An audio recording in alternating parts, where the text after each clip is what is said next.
নমস্কার বন্ধুরা, রাখি রানীর রান্নাঘরে আপনাদের সবাইকে স্বাগত। আমি রাখি। সয়াবিনের তরকারি তো আমরা সবাই খেয়েছি, কিন্তু এইভাবে একবার যদি বানিয়ে দেখা যায় তাহলে কিন্তু দারুণ স্বাদের একটি রেসিপি তৈরি হবে। খুব সহজভাবে এবং সামান্য কিছু উপকরণ দিয়ে আজকের সুস্বাদু স্বাদের সয়াবিনের তরকারি তৈরি করব। তো চলুন দেখে নেওয়া যাক আজকের রেসিপি। এখানে আমি নিয়েছি 100 গ্রাম পরিমাণ সয়াবিন।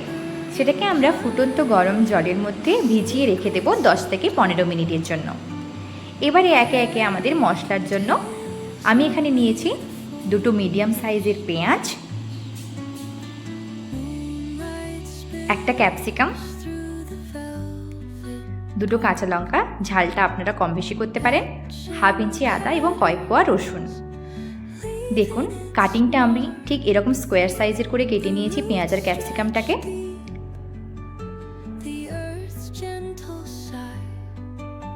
10 থেকে 15 মিনিটের পরে দেখবেন সয়াবিনটা কতটা সুন্দর এরকম সফট হয়ে যাবে।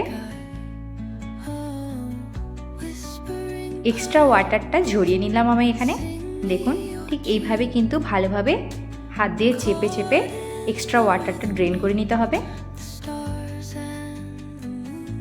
এবারে আমরা এখানে কোটিংয়ের জন্য ইউজ করছি একটা হাফ ডিম। পুরো ডিমটা কিন্তু আমি এখানে দিচ্ছি না, আমি এখানে একটা হাফ ডিম দিয়েছি। দিয়ে দিয়েছি স্বাদ মতো লবণ, কর্নফ্লাওয়ার 2 টেবিল চামচ, গোলমরিচের গুঁড়ো, আর দিয়ে দিলাম এখানে লঙ্কার গুঁড়ো। ঝালটা আপনারা আপনাদের হিসাব অনুযায়ী কম বেশি করবেন।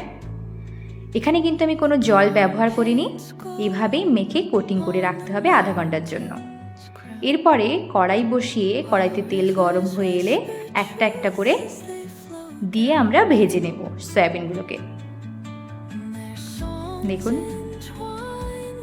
চ্যানেলে যদি নতুন হয়ে থাকেন তাহলে অবশ্যই সাবস্ক্রাইব করে পাশে থাকা বেল আইকনটি প্রেস করবেন, যাতে এইরকমই নতুন নতুন ভিডিও আপনি দেখতে পান।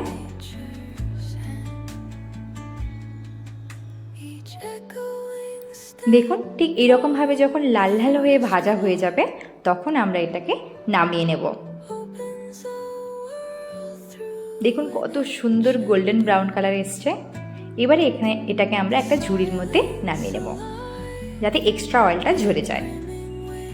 এবারে অল্প তেল দিয়ে ওর মধ্যে দিয়ে দেব রসুন বাটা। রসুনটা লাল হয়ে এলে ওর মধ্যে দিয়ে দেব কুচিয়ে রাখা পেঁয়াজ। পেঁয়াজটা দেওয়ার পরেও 1 থেকে 2 মিনিট আমরা এইভাবে নাড়াচাড়া করব। পেঁয়াজের কালারটা যখন হালকা চেঞ্জ হয়ে আসবে তখন আমরা এর মধ্যে দিয়ে দেব 2টো কাঁচা লঙ্কা আর ক্যাপসিকাম কুচি। ততক্ষণ একটা বাটির মধ্যে আমরা একটা মশলা রেডি করব। এখানে আমি দিয়ে দিয়েছি 3 চামচ কেচাপ, 1.5 চামচ পরিমাণ সয়া সস, 1 চামচ লাল লঙ্কার গুঁড়ো, হলুদের গুঁড়ো। এবার এই সমস্ত উপকরণগুলোকে আমরা অল্প একটু জলের মাধ্যমে গুলিয়ে একটা মিশ্রণ তৈরি করে নেব। দেখুন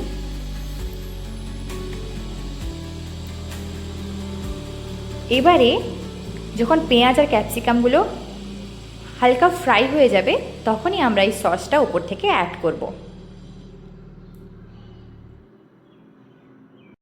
ভিডিওটি যদি ভালো লেগে থাকে তাহলে অবশ্যই একটা লাইক করবেন এবং আমাকে অবশ্যই কমেন্টে জানাবেন যে কেমন হয়েছে রেসিপিটা। এরপরে আমরা এর মধ্যে অ্যাড করে দিয়েছি ভেজে রাখা সয়াবিনগুলো। এর মধ্যে কিন্তু লবণ আপনারা আপনাদের স্বাদ অনুযায়ী অ্যাড করবেন, কেননা আগে থেকেই সয়াবিনেতে আমরা লবণ দিয়ে রেখেছিলাম। এরপর এর মধ্যে আমি জল অ্যাড করেছি। যেই বাটিতে মশলা ছিল ওই বাটি থেকেই আমি জল মিশ্রণ করে ঢেলেছি এখানে। জল দেওয়ার পরে 10 থেকে 15 মিনিট আমরা এইভাবেই ফুটতে দেব। যখন এইভাবে ফুটে উঠবে আমরা এখানে একটা ময়দা গুলা জল নিয়েছি। 1/3 স্পুন ময়দা নিয়ে তার মধ্যে জল মিশিয়ে লিকুইডটা তৈরি করেছি এবং সেটাকে আমরা এর মধ্যে অ্যাড করলাম। এটা অ্যাড করার পরে কিন্তু তরকারিটা একদম ঠিক হয়ে যাবে। দেখুন কত সুন্দর দেখতে লাগছে। বাস এটাকে এইভাবে নামিয়ে সার্ভ করতে পারেন। গার্নিশিংয়ের জন্য আমি এখানে উপর থেকে কিছুটা তেল ছড়িয়ে দিয়েছি। Now it's ready to serve.